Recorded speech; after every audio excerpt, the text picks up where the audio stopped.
Assalamualaikum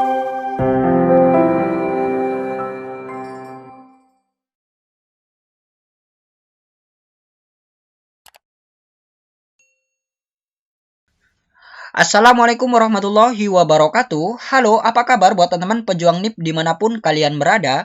Jumpa lagi bersama saya, Bahtiar Movie, dalam channel 1000 Jalan.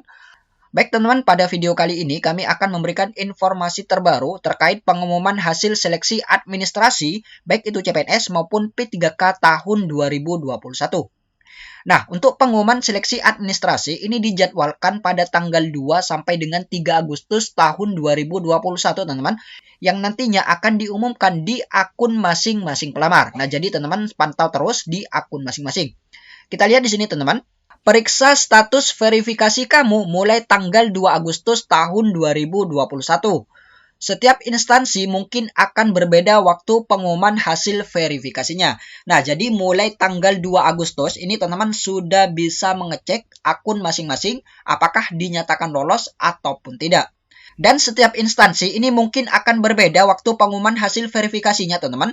Bisa saja instansi yang A ini diumumkan tanggal 2 Agustus. Dan instansi B ini akan diumumkan pada tanggal 3 Agustus. Nah, jadi mungkin saja berbeda seperti itu, teman-teman.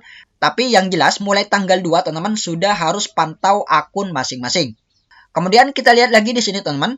Saat ini seleksi calon aparatur sipil negara dalam tahap verifikasi. Nah, jadi berkas ataupun dokumen yang sudah teman-teman unggah di portal sscsnbkn.go.id ini saat ini masih dalam tahap verifikasi, teman-teman, yaitu tim verifikator akan mengecek setiap dokumen ataupun berkas yang sudah teman-teman unggah. Apakah berkas tersebut memenuhi syarat atau tidak? Dan jika memenuhi syarat, maka teman-teman akan dinyatakan lolos seleksi administrasi. Dan jika berkasnya ini tidak memenuhi syarat ataupun ada beberapa kesalahan-kesalahan ataupun salah unggah, maka bisa dipastikan teman-teman tidak akan lolos seleksi administrasi ataupun TMS. Kemudian kita lihat di sini, teman-teman, pengajuan sangga dapat dilakukan mulai tanggal 2 Agustus 2021. Nah, jadi nanti pada tanggal 2 ketika teman-teman sudah mengecek akun masing-masing dan ternyata dinyatakan tidak lolos seleksi administrasi ataupun TMS, maka pada tanggal 2 tersebut teman-teman sudah bisa mengajukan sangga. Yaitu ada tombol ajukan sangga, maka teman-teman tinggal klik saja yang ajukan sangga. Jadi seperti itu. Kemudian selanjutnya, kesempatan sangga hanya diberikan satu kali. Nah, jadi teman-teman hanya diberikan satu kali kesempatan untuk menyanggah hasil dari seleksi administrasi tersebut. Jadi manfaatkan baik-baik, teman-teman. Kemudian selanjutnya, peserta diberikan waktu 3 hari untuk melakukan sangga. Nah, jadi buat teman-teman yang dinyatakan TMS, maka teman-teman diberikan jangka waktu 3 hari untuk mengajukan sangga, yaitu tanggal 2, tanggal 3, dan tanggal 4. Ini pengajuan sangga. Jadi jangan sampai melewati dari 3 hari. Kemudian selanjutnya, ketentuan terkait masa berlaku STR dapat dibaca di sini. Nah, ini bagi pelamar CPNS, teman-teman, yang mewajibkan untuk melampirkan STR. Nah, di sini juga ada petunjuk sangga, teman-teman. Ini buat teman-teman yang dinyatakan tidak lolos seleksi administrasi, maka teman-teman bisa baca petunjuk sangga di sini. Nah, ini dia, teman-teman, sudah kami download petunjuk sangganya. Kita lihat di sini, hasil seleksi administrasi. Hasil seleksi administrasi akan ditampilkan pada akun masing-masing. Diharapkan pelamar selalu memantau login akunnya masing-masing ataupun pengumuman pada kanal-kanal informasi pada instansi yang dilamar. Nah, jadi pengumuman lolos atau tidaknya ini nanti akan ditampilkan pada akun masing-masing pelamar, teman-teman. Yaitu teman-teman login kembali ke akun masing-masing di portal sscsnbkn.go.id.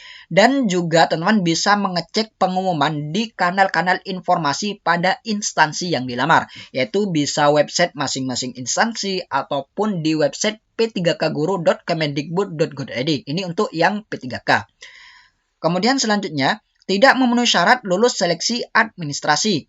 Peserta yang tidak memenuhi syarat lulus seleksi administrasi, maka pada halaman resum pendaftaran akan tampil pemberitahuan, mohon maaf, Anda tidak lulus tahap administrasi karena belum memenuhi persyaratan administrasi instansi yang dilamar, yang disertai dengan penyebab pelamar berstatus tidak memenuhi syarat ataupun TMS.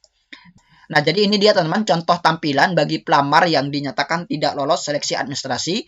Yang mana di sini ada tulisan mohon maaf Anda tidak lulus tahap administrasi karena belum memenuhi persyaratan administrasi instansi yang dilamar. Nah, di sini ada alasan TMS teman-teman dari verifikator. Nah, teman-teman nanti bisa mengajukan sanggah berdasarkan alasan TMS tersebut. Kemudian selanjutnya, pelamar yang dinyatakan tidak memenuhi syarat, maka pelamar berhak untuk mengajukan sanggah dalam waktu 3 hari setelah pengumuman ini diumumkan. Sanggahan dilakukan untuk menyanggah hasil verifikasi instansi. Nah, jadi dipertegas lagi teman-teman, yaitu teman-teman diberikan waktu 3 hari setelah pengumuman ini diumumkan. Nah, ini dia teman-teman, form sanggah. Alasan tidak lulus TMS. Nah, di sini alasan mengapa dinyatakan tidak lulus. Nah, di sini ada form untuk mengajukan sanggah, teman-teman, persyaratan yang tidak terpenuhi. Nah, ini dia, teman-teman, contoh persyaratan yang tidak terpenuhi, yaitu surat lamaran ditulis tangan dengan tinta hitam yang diajukan kepada BKN. Nah, seharusnya surat lamarannya ini ditulis tangan. Dan alasan TMS, ini surat lamaran tidak sesuai dengan yang dipersyaratkan. Nah, jadi bisa jadi surat lamarannya ini tidak ditulis tangan, teman-teman. Yang diminta ini ditulis tangan, tapi ini tidak ditulis tangan. Jadi dinyatakan TMS ataupun tidak memenuhi syarat. Kemudian selanjutnya teman-teman bisa cek lihat untuk melihat dokumen yang dinyatakan TMS tersebut. Kemudian teman-teman bisa menuliskan alasan sanggah. Dan perlu diingat ya teman-teman, di sini ada beberapa ketentuan yang harus dipenuhi pelamar dalam menyanggah hasil dari verifikasi administrasi ini.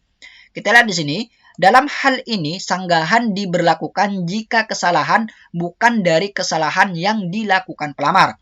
Periode masa sanggah dapat dilihat di bawah tombol ajukan sanggah. Nah, jadi kesalahan yang bisa disanggah ini adalah kesalahan yang berasal dari panitia, teman-teman, atau tim verifikator, bukan dari kesalahan pelamar itu sendiri. Nah, jika contohnya seperti ini, yaitu surat lamaran yang harusnya ditulis tangan, tapi pelamar tidak menulis tangan ataupun diketik, maka hal ini tidak bisa disanggah, teman-teman. Jadi apabila teman-teman tetap ingin mengajukan sanggah, maka hasilnya pasti akan ditolak, teman-teman. Karena apa? Karena kesalahan seperti ini adalah murni dari kesalahan pelamar itu sendiri. Nah, jadi seperti itu teman-teman ketentuan dalam menyanggah baik itu CPNS maupun P3K tahun 2021. Kemudian kita lihat di sini.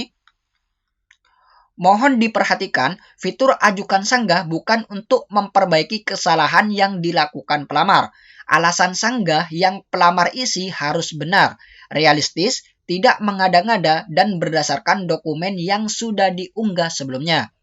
Nah, jadi ini dipertegas lagi teman-teman, yaitu ajukan sanggah ini bukan untuk memperbaiki kesalahan, tapi menyanggahnya. Jadi teman-teman tidak diperkenankan untuk mengunggah kembali dokumen yang benar. Jadi bukan seperti itu teman-teman untuk mengajukan sanggah.